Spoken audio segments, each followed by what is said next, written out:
YouTube channel and everybody on our Facebook Live. Listen, Celebration Bowl was last week. Jackson State dominates South Carolina State.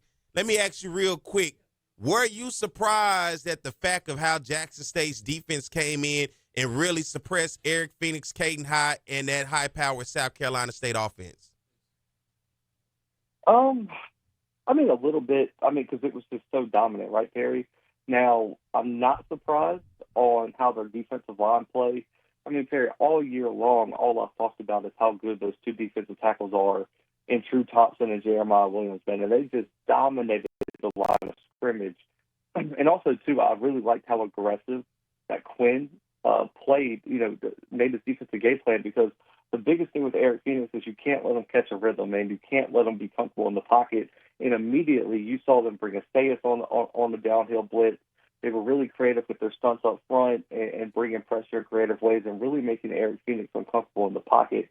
The thing I was a little bit surprised about was, I mean, listen, man, their secondary has been really good, but it was how physical their secondary was in this game, Perry. And it's because South Carolina State didn't have a lot of size in the receiving room. I think it was Justin Brown-Smith, I want to say, is the biggest guy. He's probably 6'2", 6'3", but you look at Robert McDaniel, you look at Astaius, you look at Day Bright, you look at some of these guys they had.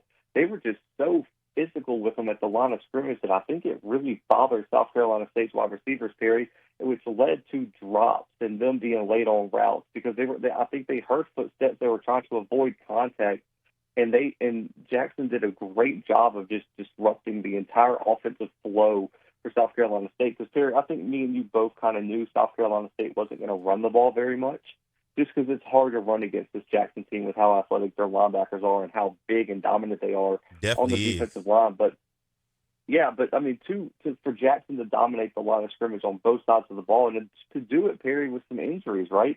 They lose Kurt Ford mid-game, which is arguably their best, one of their best offensive linemen.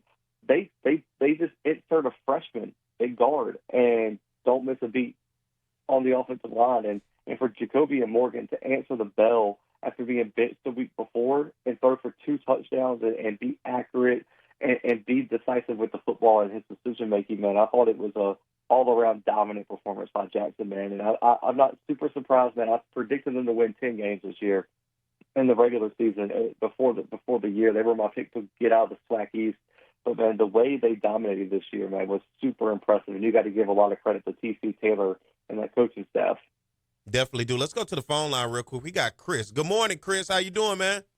Hey, what's going on, Blue? How y'all doing this morning? Doing good. How you doing? Right. Good to hear your voice. Oh, yeah. I'm going to be brief this morning. I got a late start. But, Perry, I want you and Blue to look up Coach Eddie Robinson 1984 speech, if you hadn't already, to a congressional subcommittee on the television package that was about to come. And Eddie Robinson sounded like a prophet. He predicted all of this paying players. He predicted everything about it and how it was going to change the landscape. He was speaking on behalf of the 1AA schools and those that were like and how they were getting cut out of all the TV money. But if y'all just look that up and read that, it will give you an insight into what Coach Eddie Robinson saw 40 years ago when he saw this coming. And I'll just call you next week and talk to you, Barry. Yes, sir. I'll check that out.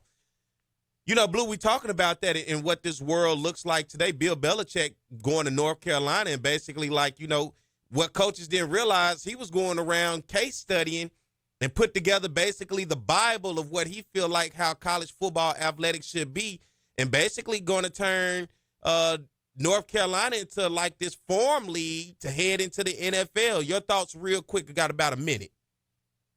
Yeah, no, I'm with you.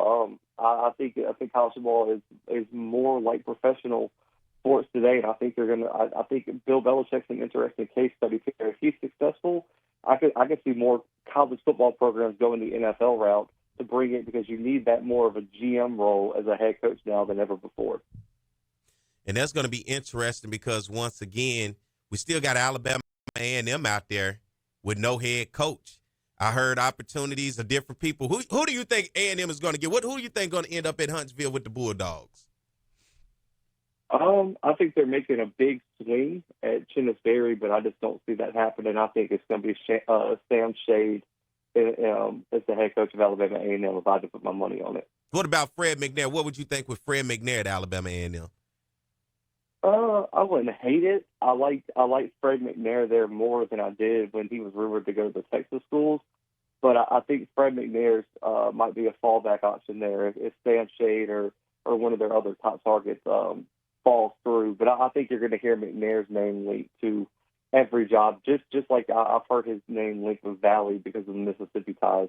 So I just think until Fred McNair gets a head coaching job, Perry, he's going to be a top candidate for every single SWAC opening until he becomes a head coach again. Blue, man, great show today, man. Great conversation. Glad to have you on, man. Let everybody know where they can keep up with you and follow you because I'm pretty sure you picked up a lot of fans today, man, from right here in the Baton Rouge area, man. Let the people know where they can keep up with you. And whether they LSU, Southern, BRCC, or SWAC, or MEAC, it don't matter. Blue, let them know. Yeah, man. You can find me on social media at McKinnell, @the_Blue Bloods.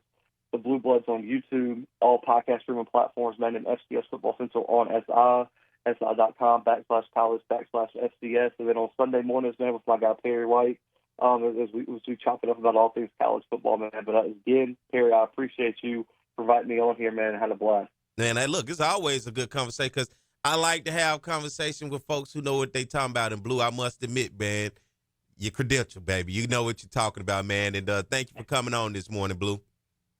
Absolutely, man. Have a good one. All right, you too. Merry Christmas to you, man. All right, how long we got, Mike, before we out of here? 30. Once again, Merry Christmas to everybody out there, man. Let's remember we are a community. Let's love each other. Whether you got somebody or you don't, man, let's make sure we have that holiday spirit. Once again, like I said in the beginning of the show, give the kids, don't worry about giving the kids the things that you didn't have. Worry about giving them the things that you did have so they can learn how to be appreciative and thankful for the basic things in life, because right now we got a society that's out there with a bunch of entitled, bratty kids that don't really understand and appreciate how and what it means to go out and work hard and to appreciate what it means to spend your hard-earned money. Let's teach these kids, because ask them teachers who at home over the Christmas break who glad to have your kids back at home with you. The teachers will tell you what kind of kids y'all out there raising. So it's happy holidays. Merry Christmas to you guys. I hope everybody stays safe no matter where you went. If you don't, if Christmas just another day to you, then I hope you have a great day. And if it's Christmas or Feliz Navidad, whatever the case may be, I hope you guys have a good time. Spend time with your loved ones. Love them up. But most of all, once again, it takes a village to raise a child. Let's make sure we get back to a village. It ain't always sticking a phone, an iPad, a game, some form of technology. Spend time with your kids. Have them read books. Do assignments. Send them outside.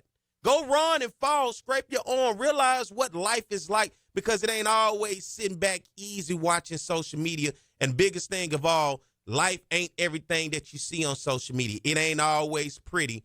It's okay to fail. Learn from your failure. Let's teach these kids that failure is a part of life. You just got to learn from it. You got to get better, and you got to understand how to be able to persevere through no matter what kind of tough times happen. These kids got to be taught what's tough. You can fail. You'll be able to succeed. Let's make sure we do that over the holiday while we spend time with our kids, while we spend time with our family. Let's give them the attention that they need. Let's show them attention, and let's teach them something that's going to help them be beneficial in life instead of allowing social media and the internet to teach them. All right, I love you guys.